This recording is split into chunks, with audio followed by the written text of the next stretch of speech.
नमस्कार महाराष्ट्र, स्वागत आहे तुमचं द एके टॉकच्या या मराठी पॉडकास्ट शो मध्ये. मित्रांनो, गेल्या काही दिवसांपूर्वी तुम्ही पाहिलंच असेल की मराठी पॉडकास्टची सुरुवात एक बिझनेस पॉडकास्टनी चालू झाली होती. आज द एके टॉकचा हा दुसरा मराठी बिझनेस पॉडकास्ट आहे आणि माझ्याबरोबर फार एक स्पेशल गेस्ट आहे पुण्यातले, जे फार नामांकित आहेत. गेले 10 ते 12 वर्ष झालं, सॉरी चुकलं मी म्हणेल, 10 ते 12 नाही, ह्याच्याहून अधिक काळ झाला, जे मॅट्रेस इंडस्ट्रीमध्ये खूप मोठ्या प्रमाणात काम करत आहे. द एके टॉक्स.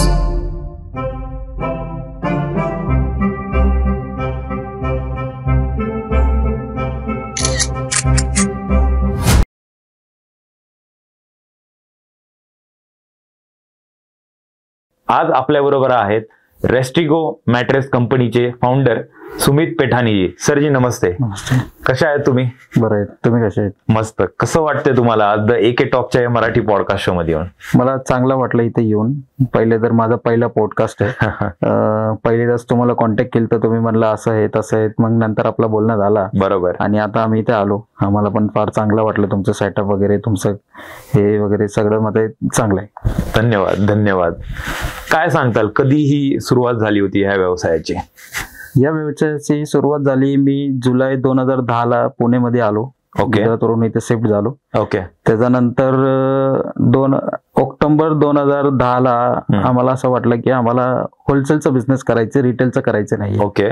मग 2010 आम्ही एक दिवस ठेवलं. 10/10/2010 आमचं ते पहिलं दुकानाचं ओपनिंग झालं. तर दुकानच म्हणायचं त्याला, आता फॅक्टरी तर म्हणू शकत नाही कारण आम्ही पहिल्यांदा चालू केलं. मग ते दुकानाचं ओपनिंग झाला, सगळ्यांना कार्ड वाटप झाले, कारण तेव्हा व्हॉट्सअप वगैरे नव्हतं. मग सगळं फिजिकल कार्ड वाटत होते. बरोबर. मग सगळ्यांना कार्ड वाटप झालं, सगळं झालं. नंतर एक जण वडिलांना येऊन सांगतोय, अरे त्या दिवशी अमावस्या आहे. वडील म्हणले आता ठेवलं तर ठेवलं. आता सगळ्यांना कार्ड वाटप झाले, सगळं झालंय. अमावस्या असू द्या काय असू द्या, माझा देव आहे माझ्यासोबत. तसं आम्हाला माहित पडलं नंतर पण की अमावस्या आहे, पण वडील म्हणलं काय नसतं, सगळं देव करतोय. अमावस्या पण चांगलाच दिवस आहे, काय होत नाही तसं. मग अमावस्या दिवशी आमची सुरुवात झाली. म्हणजे लोक म्हणतात की असं आहे तसं आहे, पण काय देवाच्या मनावर असल्यावर अमावस्या नसते, काय नसतं. जे लिहिलंय तुमच्या भविष्यात ते होणारच आहे. म्हणजे आमचं ते 10/10/2010 आमचं बिझनेसची सुरुवात झाली. बरोबर. त्यावेळेस बिझनेसचं नाव काय होतं? आणि ते टायमाला आमचं बिझनेसचं नाव होतं प्रिन्स एंटरप्राइज. मॅट्रेसचाही बिझनेस होता? मॅट्रेसचाही होता. आम्ही होलसेलच करत होता. मॅट्रेसचाच होलसेल मटेरियल विकत होता आम्ही. कंपनीची डिस्ट्रीब्युटरशिप घेऊन आम्ही पूर्ण पुण्यामध्ये, पूर्ण महाराष्ट्रात सप्लाय करायचे त्या टायमाला. आणि त्या टायमाला आमचं प्रिन्स नाव ठेवायचं एक हे होतं की माझा दादा जो होते त्यांनी जो आमचा आईस्क्रीमचा जो बिझनेस होता त्यांचं नाव त्यांनी प्रिन्स ठेवला होता, प्रिन्स सोडा म्हणून. ओके. त्याच्यानंतर प्रिन्स आईस्क्रीम झाला, त्याच्यानंतर प्रिन्स एंटरप्राइज झाला. बरोबर. म्हणजे आमचं ते नाव चालत होता. त्याच्यानंतर काय बऱ्याच गोष्टी चेंज झाली, मार्केटमध्ये नाव नवीन आले. जसं आता पोरांचं नवीन नवीन नाव येते, आता आपल्याला कळत नाही त्याला काय सांगावं ते. तसं सारखं आता झालं की सगळे नवीन नवीन नाव आले सगळे मार्केटमध्ये. मग आम्हाला थोडंफार ते मॅट्रेसचा जो ब्रँड होता त्याच्याच नावाने आम्ही परत ते रेस्टिगो कम्फर्ट प्रोडक्ट्स प्रायव्हेट लिमिटेड करून टाकलं. बरोबर. पण आधीचा जो आमची जो ओळखी आहे तो प्रिन्स एंटरप्राइजच्या नावानेच आहे. की मी पण माझ्या कंपनीचं नाव संभाजी टेलिफिल्म्स ठेवलंय. का तर माझे पंजोबा जे आहेत त्यांचं नाव संभाजी कुंभार होतं. He was a freedom fighter. So that is the reason मी त्यामुळे त्यांचं नाव मी माझ्या प्रोडक्शन हाऊसला असो किंवा प्रत्येक गोष्टीला मी ते पुढे करत असतो. पण आजकाल म्हणतो ना, एक काळाची गरज असते. मार्केट लँग्वेज, जसं तुम्ही म्हटला की रेस्टिगो आम्ही हे इंग्लिश नाव ठेवलंय, थोडं वेस्टर्न कल्चरचं नाव आहे. नॉट इंग्लिश नाव. रेस्टिगोचं पण मिनिंग आहे ते rest in go. Okay. It's a meaning like की म्हणजे तुम्ही झोपायला चालले. Okay. Rest in go. But it's not like की मग आता मी आता महाराष्ट्रमध्ये आहे आणि आता समजा मी मराठीत झालो. बरोबर. आता 14-15 वर्ष झाले मला पुण्यात राहून. पण असं आहे की हे काही फार कल्चरचं चेंजेस नाहीये, पण फक्त एक नावाचं चेंजेस आहे. आता आमचं आता कधी पण आम्ही कंपनीवाल्यांना फोन करतो, मग आम्ही म्हणतो सुमित बोलतोय. हा, प्रिन्स मधून बोलतोय ना. कारण लोकांना फार तेच नाव पाहिजे. बरोबर. कारण ते लोकांना आता 2010 पासून तेच नाव ऐकते प्रिन्स. बरोबर. मग त्यांना आता तेच नाव आठवण येते, सगळे येते. पण एक नाव चेंज करायचं एक रिझन एक हे असतो. लोक पण म्हणतात अरे तुम्ही नाव कशाला चेंज केलं. बरोबर. तुम्ही कंपनी ते बुडून टाकली, तुम्ही हे केलं ते किती केलं. वर्षानंतर नाव चेंज केलं होतं? ते झालं 2018ला. 18ला. ओके. ते तेव्हा काय झालं, आता आमचं 2016 मध्ये रेस्टिगोचं हे झालं, म्हणजे आम्ही प्रोडक्शन चालू केलं 2016 मध्ये. ओके. 2015 मध्ये नाव डिसाईड झालं, त्याच्यानंतर आम्ही टीएम केलं, त्याच्यानंतर आम्ही रजिस्ट्रेशन केलं. नाही, ब्रँडची ब्रांच केली. रेस्टिगोचा जो ब्रँड आहे तो 2016 मध्ये मार्केटमध्ये आली. अच्छा.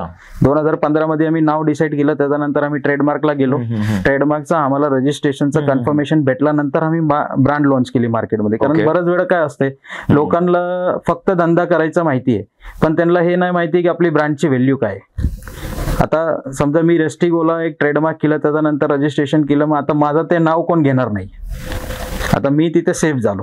आता मी किती पण मार्केटिंगला खर्च करू, किती पण करू, ते ब्रँड माझीच आहे. बरोबर बरोबर. पण लोक काय करतात, ब्रँड बनवून टाकतात, सगळं करून टाकतात, पण त्याला नंतर विचारते तुम्ही रजिस्ट्रेशन केलं का, काय गरज आहे रजिस्ट्रेशनची. 6 महिन्यानंतर वर्षानंतर कळते की ते दुसऱ्यांनी रजिस्ट्रेशन करून ठेवलं, आता तुम्ही नाव चेंज करा. बरोबर. बरंच ब्रँड आपण पुण्यामध्ये पण असं ऐकतोय की बरंच मोठं नाव असतं, नंतर म्हणते हे नाव चेंज झालं.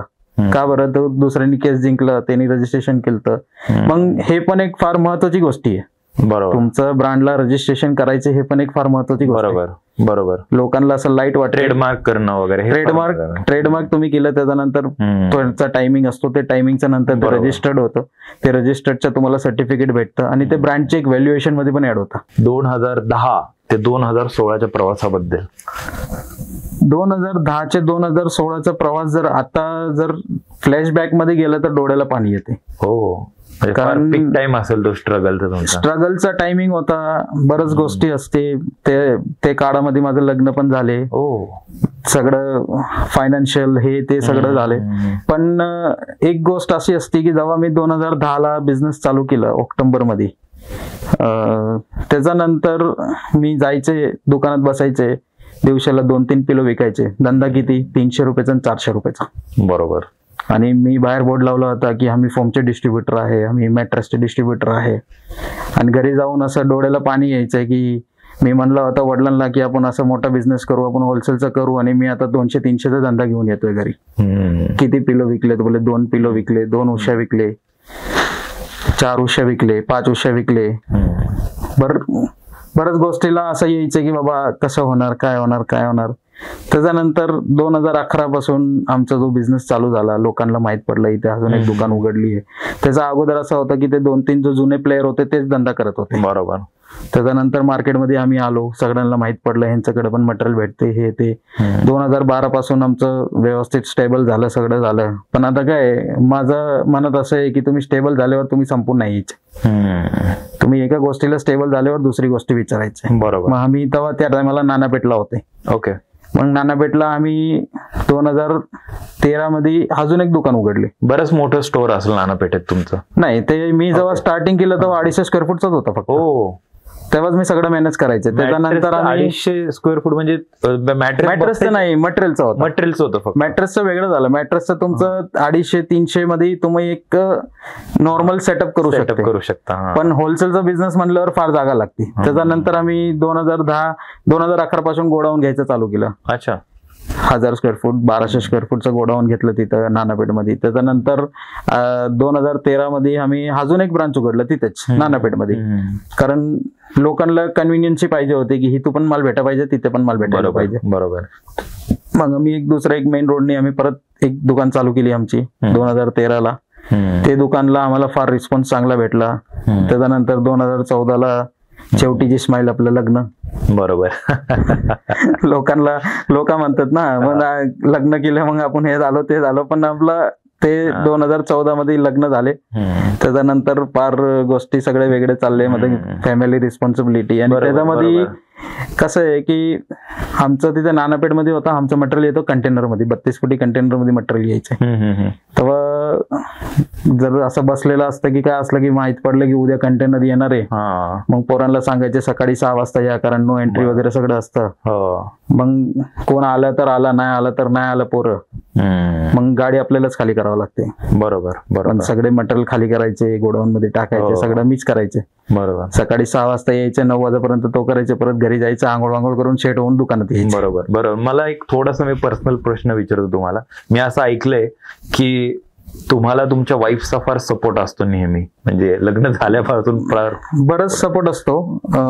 जेव्हा ते इथे आले पुणेमध्ये, म्हणजे लग्न झाल्यानंतर त्यांनी म्हणलं मला अभ्यास कंटिन्यू करायचे. त्यांनी वर्षभर अभ्यास केलं. त्याच्यानंतर त्यांनी म्हणलं मला इथून ऑफर येते, मला तिथून ऑफर येते.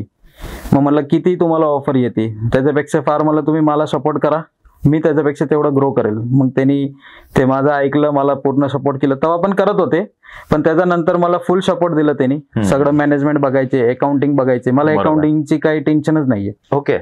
सगळं अकाउंटिंग ते बघायचे, इन्कम टॅक्स, जीएसटी, हे ते सगळं. त्या टायमाला वेट होता, वेट ते बघायचे, सगळं तेच करायचे. मग मला ते एक बॅक सपोर्ट होता की मला बाकीची गोष्टीची काही गरज नाही, फक्त मार्केटिंग आणि प्रोडक्टिव्हिटी सोबतच मला बघायचे. बरोबर. की आम्ही कसं करू शकते, काय नाही ते, बाकीचं कायच नाही. बाकी सगळे गोष्ट त्यांनी मला खूप सपोर्ट केलं. म्हणजे कधी असं असतं की सकाळी कंटेनर येणारे, मला जायचे, मग मला 6 वाजता उठायचं असतं, ते 5:30 वाजताच उठून रेडी व्हायचे. बरोबर. तुम्हाला जायचं ना म्हणून. बरोबर बरोबर. मग ते एक मला खूप सपोर्ट आहे. आता पण आहे, आता पण सध्या पण. आता ते त्यांचं अभ्यास तर चालूच आहे, ते अभ्यास सोडत नाहीये, त्यांचा अभ्यास चालूच आहे, पण अभ्यास सोबत पण त्यांचं आता लय सपोर्ट आहे मला. बरोबर. बऱ्याच गोष्टींचं. आणि मी थोडस पुढे येतो. 2016 तुम्ही सांगितलं की तुम्ही बाकी पण ही कंपनी रजिस्टर 15 वगैरे केली. तुम्ही 2019 काही कंपनीत अजून 2 कंपनी पण काहीतरी लॉन्च केल्या होत्या, बरोबर? हा, 2019 आम्ही अजून 2 ब्रँड लॉन्च केले, रेस्टिगोचं नावाचा खालीच. ओके. आणि ते दोन्ही ब्रँड अशी होती की आम्हाला पुढचे वेळ जर जेव्हा काही दुसरं एक्सपॅन्शन करायचे, मग ते आम्ही ते ब्रँड रजिस्टर करून ठेवले आताच. ओके. आम्हाला चांगली वाटली ते ब्रँड. मग ते रेस्टलिफ आणि एक आय स्लिप म्हणून आहे. ओके. रेस्टलिफ, आय स्लिप, ते दोन्ही ब्रँड आम्ही अगोदरच रजिस्टर करून ठेवली. त्याच्यामधलं रेस्टलिफ जो आहे तो आता आम्ही इकॉनॉमिकल रेंज मध्ये चालवतोय. ओके. रेस्टिगो जो आहे तो आमचा लक्झरियस ब्रँड आहे. ते आम्ही फक्त लक्झरियस मॅट्रेसच बनवतो. आणि त्याच्यामधला फोम पण जो विकतोय तो पण चांगली क्वालिटीचा जो असतो तोच. हा जो फोम जो असतो, मी थोडं टेक्निकल मुद्द्यावरती येतो रेस्टिगोच्या, की हा जो टेक्निकल पार्ट जो आहे, जसं की फोम असो, हा तुम्ही भारतातच तयार करता, महाराष्ट्रात म्हणजे कुठे तयार करता, काय सांगू शकता त्याच्याबद्दल? बघा, फोम इथून तयार होत नाहीये. फोमला एक बरच गोष्टी असे असते की जेव्हा फोमचं प्रोडक्शन चालू असतं त्या टायमाला जो माणूस प्रोडक्शन करतो, जो कंपनीमध्ये होतोय, आम्ही त्याच्याकडून बेअर ब्लॉक्स घेतो आणि त्याला आमच्या साईजच्या हिशोबाने आम्ही कट करतो. ते ब्लॉक्स येते 6 फूट बाय 6 फूट बाय 4 फूट त्यांची हाईट असते. म्हणजे त्याच्यानंतर गादी सारखंच असतं? नाही, गादी नाही. ते पूर्ण एक समजा ना, एक ब्रेडची स्लाइस असते आणि ब्रेडचं हे असतं, पूर्ण ब्लॉक असतं. ते त्याच आमचं फोमचं ब्लॉक असतं. ते 4 फूट हाईट असते त्यांची आणि 6 फूट बाय 6 फूटचं डायमेन्शन असतं. ओके.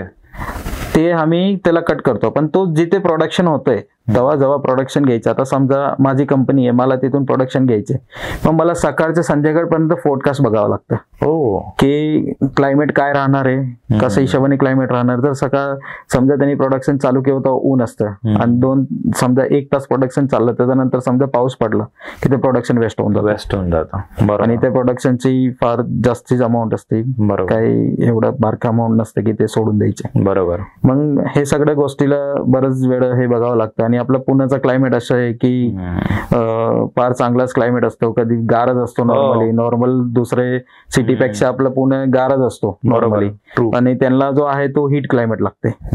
बऱ्याच कंपन्यांनी आता चेंजेस केले की त्याच्यामध्ये व्हॅक्युम सिस्टम आणले, हे ते. पण आपल्या पुण्यात ते जो आहे वेदरचा जो आहे ते फार महत्वाचं आहे प्रोडक्शनसाठी. पण त्याच्यामुळं ते आम्ही जो आता आणतोय ते शिला फोम आहे, स्लिपवेल म्हणून, बरोबर, त्यांच्याकडून आणते. त्यांचं फॅक्टरी जो आहे तो गुजरातला आहे. परत दुसरा एक रिलॅक्सवेल म्हणून आहे, त्यांची फॅक्टरी जो आहे तो इथे हैदराबादला आहे. ते आपण दोघांकडून आणतोय आणि दोघांचा तिथला वेदर जो आहे तो हॉट वेदर आहे. ओके. मग तिथे त्यांचं प्रोडक्शन चांगलं होतं आणि बऱ्याच जागेवर आमचं जिथे पण आहे फॅक्टरीया, आता तिथे पण सगळं क्लायमेट एक फार महत्वाची गोष्ट आहे त्यामध्ये.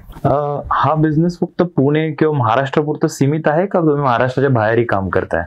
महाराष्ट्राच्या बाहेरही काम करतोय आम्ही. आम्ही आता गोव्याला पण काम करतोय. गोव्यामध्ये आमचे 2 डीलर आहे. ओके. त्यांना आम्ही सप्लाय करतोय. कर्नाटक मध्ये 2-3 जागेवर आम्ही काम करतोय, जो महाराष्ट्राची बॉर्डर आहे कर्नाटक जिथे महाराष्ट्राच्या जवळ आहे तिथे लोक आमच्याकडे येते. पण आमचं एकच आहे, तुम्हाला मी सांगितलं तर तुम्ही शॉक व्हाल ते सांगून, आमचं कोणी मार्केटिंग टीम नाहीये. हो करेक्ट. सगळं जो आहे तो लोकांना माउथ टू माउथ. आता तुम्ही रेस्टिगोचा माल घेतला, दुकानदार आहे तुम्ही रेस्टिगोचा माल घेतला, ते सांगणार अरे तू कुणाकडून माल घेतोय, त्यांच्याकडून घे, माल चांगला आहे. बरोबर. मग माझे जेवढे पण डीलर आहे, आता माझा डीलर नेटवर्क कमीत कमी 200-250 डीलरचं नेटवर्क आहे. पुण्याच्या बाहेरचा, पुण्याचा सोडून दे, पुण्याच्या बाहेरचा, ते सगळं माउथ टू माउथ मार्केटिंग होते. बरोबर. आम्ही कुणाकडे पण गेलेले नाही, कधी पण नाही गेलेले. बरंच डीलर झाल्यानंतर आम्ही त्यांना कधी भेटायला गेलं तर काम चालत. सगळं जो आहे तो माउथ टू माउथ मार्केटिंगनीच काम होते. बरोबर बरोबर बरोबर. जसं तुम्ही थोड्या वेळापूर्वी सांगितलं की लक्झरी ब्रँडसाठी तुम्ही रेस्टिगोच्या अंडर अजून एक कंपनी लॉन्च केली आहे, तर 2 कंपनीची नावं सांगता? रेस्टलीफ आणि आयस्लीफ. ओके. रेस्टलीफ काय आहे एक्झॅक्टली? ते एक इकॉनॉमिकल ब्रँड साठीच आम्ही त्याला हे केलं. आणि रेस्ट लीफचं एक मिनिंग आहे की तुम्ही म्हणजे असं पत्त्यावर झोपा, म्हणजे असं फील घ्या तुम्ही. ओके. त्यांचा एक मिनिंग तो आहे. आणि एक आय स्लीप म्हणून ब्रँड आहे, तो आम्हाला थोडाफार चांगला वाटला होता, मग ते नाव पण आम्ही रजिस्टर करून घेतलं. पण त्याचा आता वापरापासून कुठे झाला नाही. ते आम्ही म्हणजे आमचं पूर्वी प्रिडिक्शन असतं सगळं की बाबा असं करायचे तसं करायचे, मग जाऊ द्या आता 20-25 हजाराचा खर्च करून एकदा ब्रँड रजिस्ट्रेशन करून टाकून नंतर बघू कसं करायचं. बघू काय. आमचं दोघांचा लोगो पण रेडी आहे, सगळं कम्प्लीट आहे, टॅगलाईन्स आहे, लोगो आहे, सगळं आहे.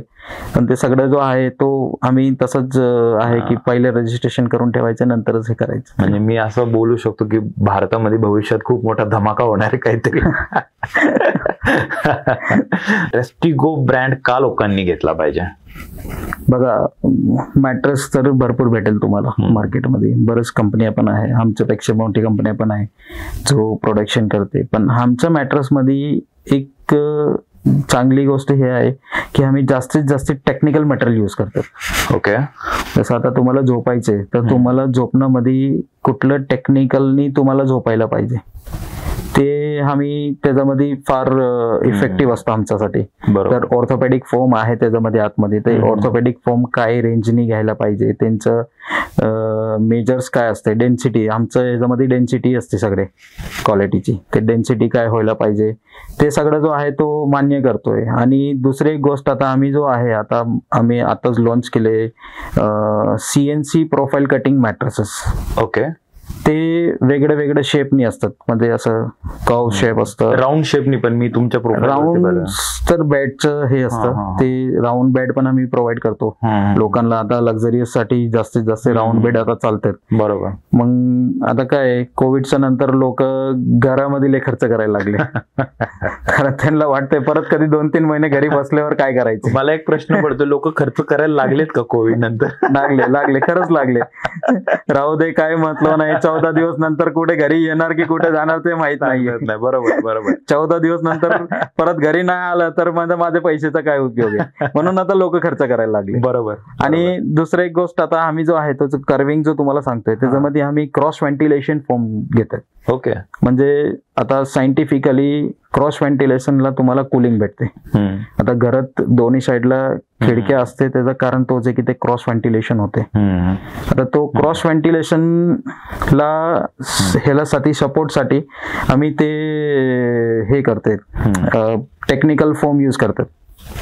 तो जो टेक्निकल फोम आहे त्याच्यामध्ये असं असतं की तुम्हाला जर आम्ही जो फॅब्रिक यूज करतो साईडचं, त्याच्यामध्ये आम्ही जाडी टाकतोय, ते काय करतो, ते हवा पास करतो. जेव्हा तुम्ही झोपलं तेव्हा तुम्हाला ते क्रॉस व्हेंटिलेशनचं कारण ते मॅट्रेस तुम्हाला गरम होणार नाही. बरोबर. तुम्हाला लोक म्हणतात अरे फोमची मॅट्रेस गरम होती, गरम होतच नाहीये. तुम्हाला कोणी सांगितलंय गरम होती? बरोबर. कुठले पण फोमची प्रोडक्ट तुम्ही घ्या, त्याच्यावर फक्त तुम्ही वरचं एक कॉटनची बेडशीट घाला, तुम्ही निवांत झोपा. फार प्रोडक्टिव्ह गोष्ट आहे जी आता तुम्ही जी सांगितली ब्रँड रिलेटेड. तर काय सांगताल, कोविड मधला टाइम कसा होता? कोविड मधला टाइम चांगला पण होता आणि खराब पण होता. दोन्ही गोष्ट होती. एक तर असा होता की लोकांना एक बरंच लॉंग टाइमचा माइंड फ्रेश झाला. ओके. आणि जो लोक आहे आता समजा माझा, आता मी तुम्हाला सांगतो, आता मी सकाळी ऑफिसला गेलो, संध्याकाळी घरी आलो, त्याच्यानंतर माझा काही ना काही स्पोर्ट्स असतात. मी आता व्हॉलीबॉल खेळतो, जरी काही दुसरं काही स्पोर्ट्स असतात. मग तिथे गेलो, रात्री 10-10:30ला घरी आलो, अर्धा एक तास घरवाल्यांच्या सोबत बसलं आणि झोपून गेलं. बरोबर. हे रुटीन असतं, सगळ्यांचं असतं, माझं एक नाही. माझ्यासारख्या जो एजचे जो माणसं आहे त्यांच्या रुटीन तोच असतो. हो. पण त्या टायमाला असं होतं की सकाळ संध्याकाळ दुपार काय पण असू द्या, तुम्हाला फॅमिली सोबतच आहे. बरोबर. म्हणजे तुम्ही एक चांगला टाइम पण स्पेंड केलं. बरंच न्यूज पाहून थोडंफार दुःखद पण वाटत होतं. बरोबर. की कोणी कोणचं लव्ह वन्सला सोडलं, असं झालं तसं झालं, मध्ये कोण मेलं, हे झालं ते झालं. बरंच लोकांचा मेसेज येत होता की 35 वर्षाचा मुलगा मेला, 40 वर्षाचा मुलगा मेला. मग लय आपल्याला एक फार एक दुःख होतं, दुःखाची गोष्ट होती की बाबा असं चालू आहे म्हणून. पण देवाची कृपा होती की एवढं काही इंडियामध्ये आपल्याला झालं नाही. हो. गव्हर्नमेंटचा सपोर्ट वगैरे सगळं होतं. पण त्या टायमाला एक दुसरी गोष्ट हे पण झाली, बरंच लोकांचं बिझनेस डेव्हलपमेंट पण झाले कोविडच्या टायमाला. जसं काय होते, आता मी तुम्हाला साधारण सांगतो. आता समजा मी आहे, आता मी रोज सकाळी माझा ब्रेकफास्ट झाला की नंतर माझं एक कोई ना काय नाही काही ते मीटिंग चालूच असते. बरोबर. मध्ये वेबिनार असतं तेव्हा कुणासोबत मीटिंग असतं. बऱ्याच लोकांना, आता आम्ही जो लोकांना कधी भेटलो नाहीये त्यांचा वेबिनार आम्ही पाहिले. बरोबर. जसं आता आम्ही जो कंपनीमध्ये काम करतोय त्यांचे जो मॅनेजिंग डायरेक्टर वगैरे असतो ते आम्हाला फार 2-3 वर्षाला एकदा भेटतात. बरोबर. तर काय कुठे फंक्शनला भेटले, कुणाचं लग्नाला भेटले, असं तसं ते लोकांचं वेबिनार पाहिलं. त्यांचं मनात काय आहे, आता हे काळातून बाहेर पडून काय करायचे. बरोबर. आता हे काळ जो आहे त्याच्यामध्ये मॅनेजमेंट कसं करायचे. आता बरेच लोकांनी आम्हाला सांगितलं, आम्ही तर पोरांना पेमेंट नाही दिलं, आम्ही तर त्याला म्हणलं तुम्हाला जिथे जायचंय तिथे जावं. बरोबर. तर बरंच लोकांना असं होतं की मॅनेजमेंट कसं करायचे. आम्ही त्यांच्याकडून ते ऐकलं की कसं मॅनेजमेंट करायचे, पेमेंट कसं करायचे. आता बरेच कंपनीवाले म्हणत होते, आम्ही तर पोरांना म्हणलं तुम्ही जावा, कुठे जायचे ते. बरोबर. तुमच्याकडे काम केलेले, आता तुमची सगळ्यातलं मोठी एसेट म्हटल्यावर तुमचे एम्प्लॉय. बरोबर. ट्रू. तुम्ही मशिनरी करोडोची घ्या, पण ते चालवायला माणूस नसल्यावर मशिनरी काय कामाची नाही. मग तुमची, मी तर खरंच इंडस्ट्रीला पण सांगतो, सगळ्यांना सांगतो की तुमची सगळ्यातलं मोठी एसेट जो आहे तो तुमचं एम्प्लॉईज आहे. बरोबर. बरोबर. जर शक्य असलं तर त्यांना सोडायचं नाही. बरोबर. बरोबर. कारण एक माणूस जो तुमच्यासोबत तयार झालेला आहे, तुमच्यासोबत जो बसलेला आहे, तुमच्यासोबत जो काम केलेलं आहे, त्यांना तुमचं काम आवडते, तुम्हाला त्यांचं काम आवडते, मग त्यांना सोडायचं नाही. बरोबर. थोडाफार असते गोष्ट, ऍडजस्ट करावं लागते. इंडस्ट्रीमध्ये बरंच करतात लोकांना स्ट्रिक्ट मध्ये. आता आम्ही स्वतः आहे, आता आमचं जो कंपनीमध्ये आम्ही जो आहे ते कोविडच्या टायमाला सगळ्या पोरांना आम्ही पेमेंट दिलं. ओके. कोणाला आम्ही नाराज नाही केलं. आमच्याकडे बरंच सोडून गेलं तर त्यांचा पण फोन येत होता, ज्यांचं काय कारण असतं, गावाला गेले, असं तसं, फॅमिली शिफ्ट झाली, सर असं असं झालं. मला एक पोराचा फोन आला, ते माझ्याकडे काम करत होते, त्याच्यानंतर ते JCBचा ऑपरेटर झालता. हो. मला म्हणतोय, पहिला हेल्पर मध्ये होता माझ्याकडे, त्याच्यानंतर त्यांची फॅमिली कुठेतरी शिफ्ट झाली. मग मला म्हणतोय सर असं तसं. मला फोन आला, मग मी फोन उचलला. कोविडच्या टायमाला घरीच होते, काही काम नव्हते. मला चांगलं, मला पोराने विचारायला फोन केला, सर काय चाललं काय नाही. मग मी फोन उचलला ते पोराचा. मला म्हणतोय सर 3 दिवस झाले मी पार्लेजीचं 5-5 रुपयावाले 2 पुड्या आणतोय आणि खातोय दुपार संध्याकाळ. आणि तिथे टपरी आहे, मी तिथे थांबलोय साईटवर, तिथे मी फक्त पाणी पितोय त्यांचं, ते मला पाणी देते चांगलं, आणि मग मी बिस्किट खातोय. बरोबर. त्या पोरांना मी इमिडिएटली मी पैसे पाठवले. आता काय अमाऊंट जर काही फार मोठी नव्हती. बरोबर. पण ते काय एक वेळानी मदत. ते जो आहे ना की जो टाइमावर जो उभा राहिला ना तो कामाचा माणूस आहे. आज तुम्ही पुणे शहरामध्ये एवढ्या मोठ्या प्रमाणात काम करताय सर. जर रेस्टिगो कंपनीची, रेस्टिगो ब्रँडची जर कोणाला फ्रँचायझी वगैरे घ्यायची असेल किंवा त्यांच्याबरोबर जर काम करायचं असेल तर काय केलं पाहिजे त्यांनी? आता समजा आम्ही फ्रँचायझीचं ऑप्शन आता उघडलंय. 8 दिवस झाले आम्ही त्यांचं प्रोजेक्ट जो आहे तो मार्केटमध्ये ठेवलंय. आता एक नॉमिनल चार्ज म्हणून आम्ही 3 लाख रुपये घेतो त्यांच्याकडून. त्यांच्यामध्ये आम्हाला फक्त त्यांची जागा पाहिजे. ते रेंटेड असो किंवा स्वतःचे असो. रेंटेड असले तर त्यांचं नियम थोडं वेगळे, स्वतःचे असले तर एवढं काही फार नियमत नाहीये त्यांना. परत आम्हाला फक्त ओपन एरिया पाहिजे, चांगलं वॉल कव्हरिंग सगळं असलं पाहिजे. बाकीचा जो सेटअप आहे सगळं ते आम्ही करून देणार. त्याच्या स्टाफला ट्रेनिंग आम्ही देणार. त्यांच्या स्टाफला काही पुढचे रिक्वायरमेंट आहे, कस्टमरचा काय फीडबॅक आहे त्यांचे आम्ही सपोर्ट करणार. आणि मार्केटिंग सपोर्ट असतं आमचं. जसं आम्ही बऱ्याच जागेवर रील शूट करतोय, त्या टायमाला आम्ही त्यांच्या एरियात रील शूट करू, त्यांच्या एरियात त्यांच्या स्टोअर मध्ये जाऊन रील शूट करावं, ते सगळं आहे तो त्यांच्यामध्ये कव्हरअप आहे. आणि त्याच्यामध्ये कमीत कमी तुम्हाला 30 ते 40% बेनिफिट आहे. मी जसं पाहिलं तुमच्या ब्रोशर मध्ये की तुम्ही टर्की सारख्या देशातून इंडियामध्ये खूप सारे प्रॉडक्ट घेऊन येतात. काय फरक आहे इंडियन ब्रँड क्वालिटीमध्ये आणि टर्की ब्रँड क्वालिटीमध्ये?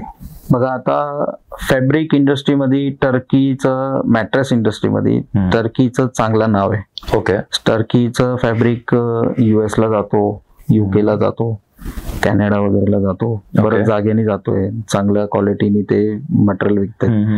आणि पार त्यांचा जो आहे त्यांचं म्हणजे त्यांची कंपनीचं म्हणणं असं असतं, तिथे दोन कंपनी सोबत आम्ही काम करतोय. त्यांचं म्हणणं असं आहे की आम्ही जास्तीत जास्त टेक्नॉलॉजीला प्रमोट करतो. ओके. जसं त्यांनी आता मध्ये रिसायकलिंग म्हणजे बॉटल्सचे रिसायकलिंग मधून त्यांनी फॅब्रिक बनवलं. आता आमच्याकडे जो फॅब्रिक आहे त्याच्यामध्ये 2-3 क्वालिटी जो आहे तो टेक्निकली आम्ही वापरतोय. टेक्निकल थोडा महाग जातो ऍज कम्पेअर टू इंडिया, पण त्यांचं रिसर्च लय छान आहे. म्हणजे लोक ते रिसर्च चांगलं करते सगळी गोष्ट मध्ये. आता आम्ही त्यांच्याकडनं अँटी बॅक्टेरियल, अँटी फंगल असं म्हणून एक त्यांचं फॅब्रिकचं हे आहे प्रोडक्ट, ते अल्ट्रा फ्रेश म्हणून आहे. ते अँटी बॅक्टेरियल आणि अँटी फंगल आहे. जर आता समजा कोविडच्या नंतर फंगल इन्फेक्शन्स लय वाढत लागले माणसांना, बरंच पाणीची गोष्ट, बरंच गोष्ट असतात. आता समजा मला फंगल इन्फेक्शन आहे, मग डॉक्टर म्हणते तुमचं त्यांचं टॉवेल यूज करायचे नाही, त्यांचे कपडे यूज करायचे नाही, असं तसं. पण तो जो टेक्नॉलॉजी फॅब्रिक आहे त्याच्यामध्ये असं आहे की तुम्हाला समजा फंगल इन्फेक्शन आहे आणि तुमचा पार्टनर त्या जागेवर कधी झोपला तर त्याला ते इन्फेक्शन होणार नाही. ट्रू.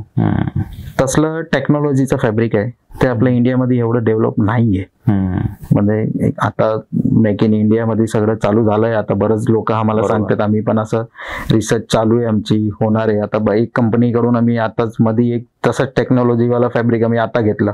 इंडियामध्ये पण चालूच आहे, पण त्या टायमाला कोविडच्या नंतर एवढा फार नव्हता. मग आम्ही त्या टर्कीवरून मागवायचं सगळं चालू केलं. कोविडच्या नंतरच आम्ही चालू केलं. मी म्हणतो ना तुम्हाला की कोविडला बरंच बिझनेसचे डेव्हलपिंग आयडिया वगैरे सगळे शेअर होत होते सगळ्यांचे. बरोबर. त्या टायमाला हा पण एक आमचा एक विषय होता की आम्हाला चांगली क्वालिटीचं मॅट्रेसला आम्हाला असं इम्पोर्टेड फॅब्रिक आणि असं टेक्निकल फॅब्रिक युज करायचं. बरोबर. दुसरा एक फॅब्रिक जो आहे तो आमचा कूलर फॅब्रिक आहे. ओके. त्याच्यावर 25% कूलिंग यान असतं. ते कूलिंग यान असं आहे की तुम्ही जर झोपले तेव्हा तुम्हाला मॅट्रेस जो आहे तो थोडाफार थंडकच फील देईल तुम्हाला. जर असं तुमचा रूमचं टेम्परेचर समजा 26 आहे तर ते फॅब्रिकचं टेम्परेचर तुम्हाला 24-25 राहणार. पण तुम्हाला थोडाफार असं कूलिंग फिलिंग वाटेल. बरोबर. जसं म्हणतात ना की झोपायला चांगलं म्हणल्यावर क्लायमेट चांगला पाहिजे, तसला ते कूलिंग फॅब्रिक आहे. परत बाकीची पण गोष्ट आहे की ते टेक्नॉलॉजी यूज करून आम्ही हा मॅट्रेस बनवतो.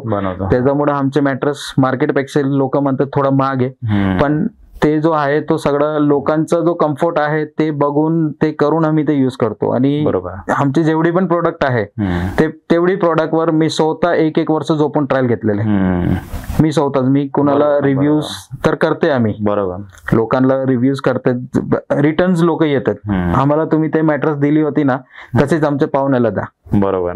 आम्हाला आता 8-10 दिवसाची पूर्वीची गोष्ट आहे, मला माझा एक मित्राचा फोन आला. त्यांच्या भावाच्या घरी मी मॅट्रेस दिलती, त्यांनीच रेफरन्स दिलता माझ्या मित्रांनीच. ते मॅट्रेस आम्ही डिलिव्हर केले, सगळं झालं. त्याच्यानंतर 8-10 दिवसानंतर त्यांचं हाऊस वॉर्मिंग पार्टी होती, सगळं होता.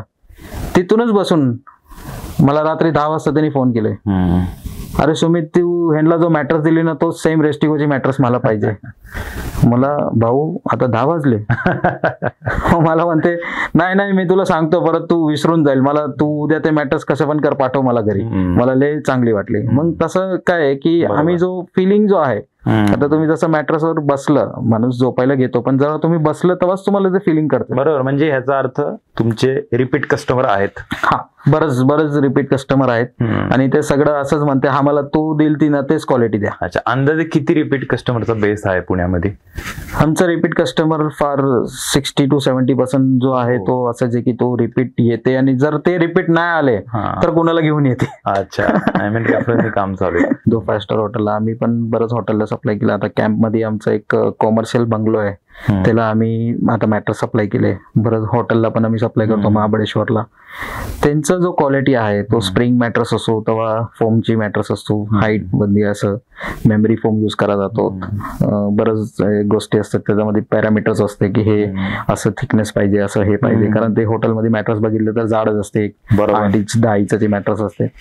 त्याच्यामध्ये काय आहे की आता समजा तुम्ही हॉटेलला गेले की तुम्ही रिलॅक्स करायला जातो, कुठे पण फिरायला गेले तर तुम्हाला झोपच चांगली नाही भेटणार. तुम्ही उद्या उठून तुम्हाला असंच वाटतं की माझा अंग दुखतोय, मग तुमचं बाकीच्या दुसऱ्या दिवशी वाया जाणार. बरोबर. आता हे एवढं पॅकेजचा खर्च केलं, हे ते केलं, ते काही कामाचं नाही. मग काय ते प्रोडक्ट पर्चेसिंग वर फरक असतो, प्राइसिंग वर फरक असतो, ते बाकीची गोष्टीवर फरक असतो. पण जो माझा म्हणणं जो आहे तो असं आहे की एका जागे बघायला नाही गेलेलं परवडते.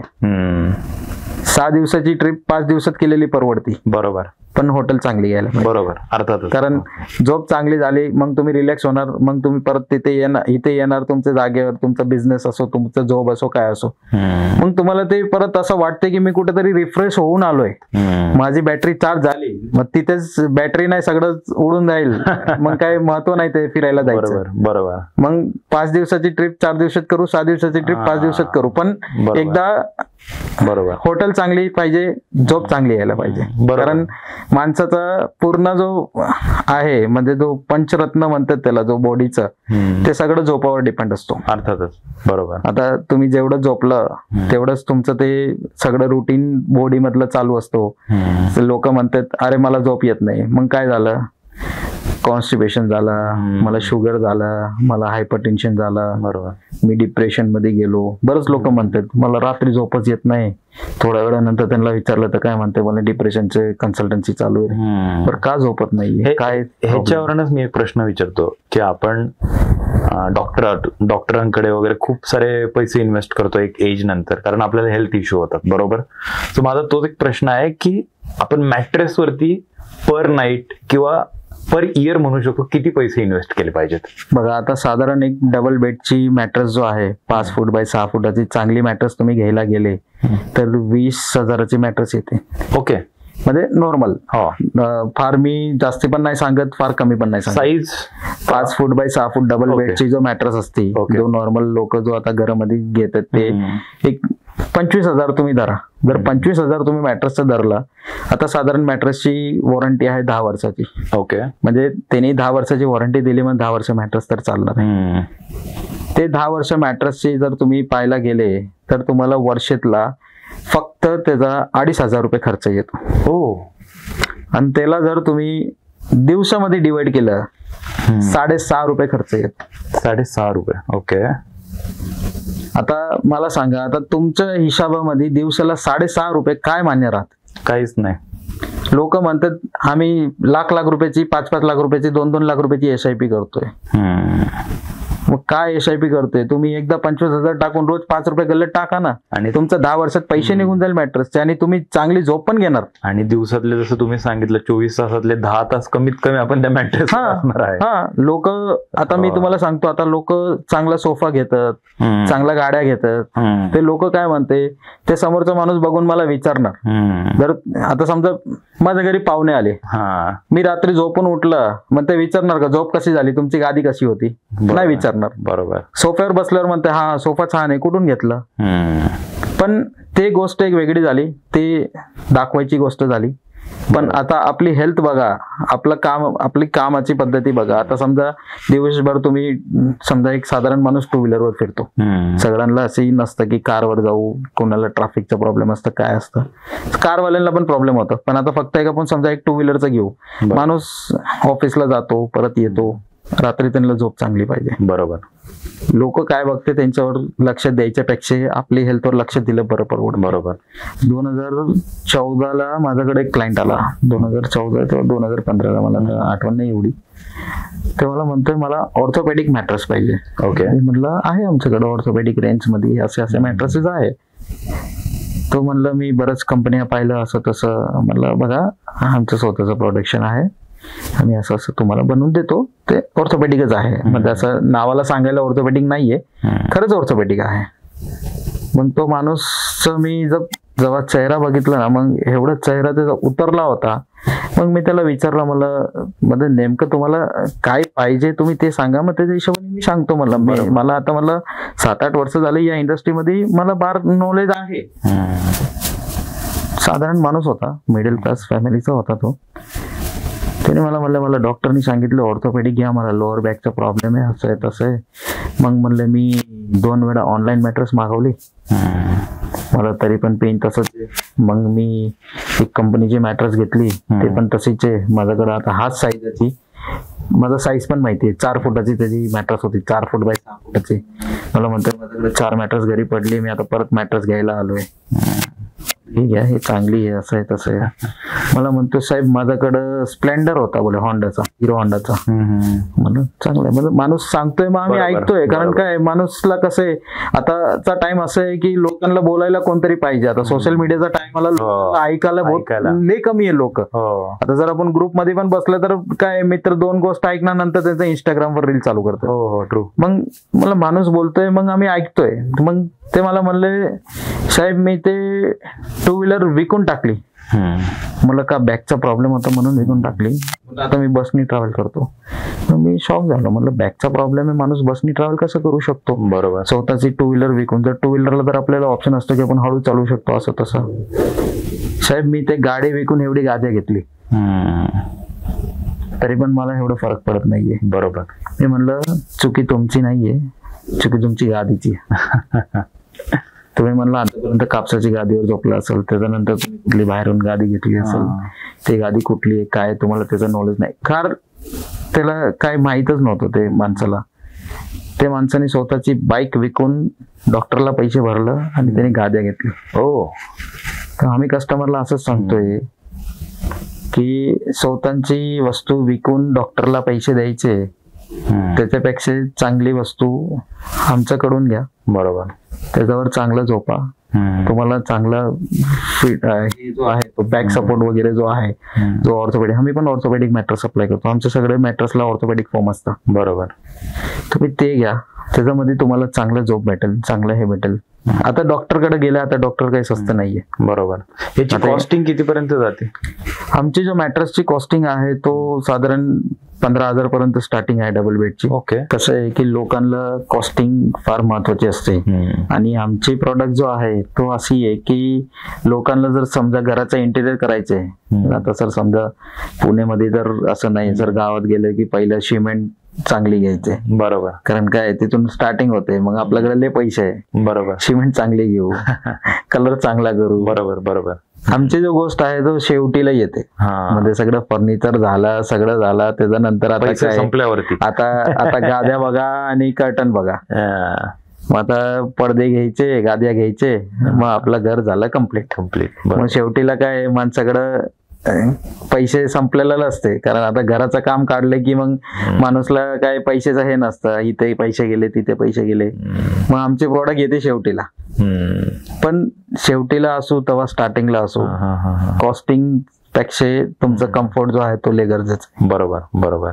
कारण तुम्ही आता डॉक्टरला एवढे पैसे घालवतात, एक्सरे करायला गेले की 2,000 द्या, 5,000 द्या, नंतर डॉक्टरची कन्सल्टन्सी फीस घ्या, त्याच्यानंतर औषधं घ्या.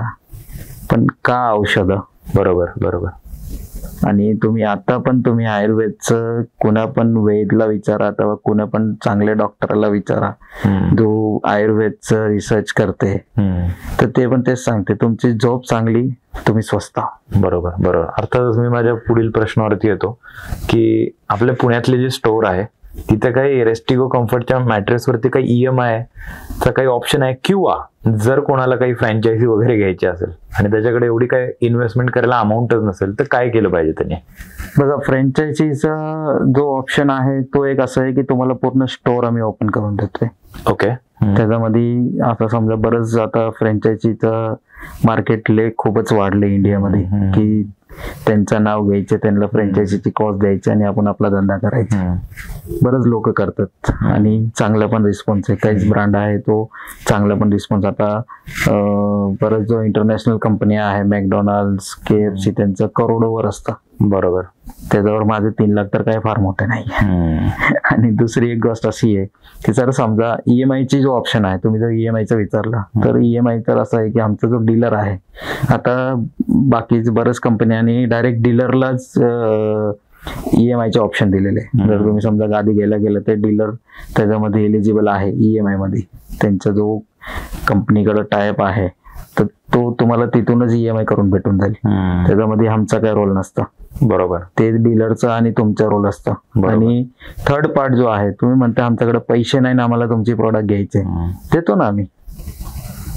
तुम्ही जर समजा फर्निशिंग बिझनेस मध्ये आहे, तुम्ही जेव्हा तुमचं मॅट्रेसचं दुकान आहे, तेव्हा तुमचं कर्टनचं दुकान आहे, तेव्हा तुम्ही काही इतर फर्निशिंगचं कामं करतात आणि तुम्हाला जर आमची प्रोडक्ट्स पाहिजे, तुम्ही या आमच्याकडं, आम्ही तुम्हाला फुल सपोर्ट करतो. बरोबर. आम्ही तुम्हाला सॅम्पल्स प्रोव्हाइड करणार, आम्ही तुम्हाला ब्रँडिंग करून देणार. बरोबर.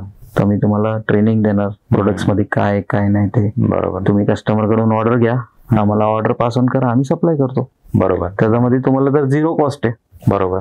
जो कॉस्टिंग आहे तो आमचीच आहे. पण ते पण आता एक चांगला मार्केटमध्ये एक प्लेसमेंट आमचं पण आहे आणि समोरच्यांना पण ते गोष्टीचा सपोर्ट आहे की विना पैसे देऊन पण आपण एक चांगली ब्रँडचं काम करू शकतो. बरोबर. बरोबर. आणि काही EMI चा ऑप्शन आहे यामध्ये? नाही, त्याच्यामध्ये EMI चा ऑप्शन खरंच तर नाहीये काय. कारण काय आता समजा आता म्हणजे मला म्हणजे हे आउट ऑफ द टॉपिक आहे, पण बऱ्याच वेळा मला असा विचार येतो की एका लोकांचा आता बरेच रील पण आपण पाहतो, 3 लाख सॅलरी आली, घराचा EMI गेला, गाडीचा EMI गेला, पोरांच्या सायकलचा EMI गेला, टीव्हीचा EMI गेला, नंतर ACचा EMI गेला, हातात काय आला. बरोबर. हे जर आपलं पूर्वजाचं बघितलं म्हणजे आपले जो आता माझे वडील आहे, माझे दादा आहे, आता ते कसं आहे खिशात जेवढे पैसे तेवढं खर्च, त्याच्यामध्ये पण ते पैसे सांभाळून ठेवत होते. बरोबर. आता बऱ्याच लोकांना आता समजा कोविड मध्ये पण ते EMI एक्सटेन्शन झालं, हे झालं ते झालं. पण माझं तर म्हणणं असं आहे की EMI घ्यायच्यापेक्षा स्वतःच्या पैशाने घेतलेलं परवडते. आणि दुसरी एक गोष्ट आहे की आता आम्ही जो फ्रँचायझी ऑप्शन देतोय तो फार कमी आहे. म्हणजे आता लोकांना आता 1.5 लाखाचा 2 लाखाचा मोबाईल घ्यायचे, त्याच्यापेक्षा 3 लाखाचा स्वतःचा व्यवसाय केलेला परवडते. अर्थातच. बरोबर. बरोबर. आता चांगला मोबाईल घ्यायला गेला की 1.5 लाख, 1-1.5 लाख तर जातात. 1.5 लाखचे कमी तर नाहीच आहे. त्याच्यापेक्षा ते 1.5 लाख रुपये कमवून 1.5 लाख रुपये मध्ये 1.5 लाख टाकून जर तुम्ही एका प्रोडक्टवर 30-40% जर कमवू शकते तर खूप मोठी, तर ते खूप मोठी गोष्ट आहे. आणि म्हणायचं मध्ये मराठी लँग्वेज मध्ये म्हणतात आम्ही शेड झालो.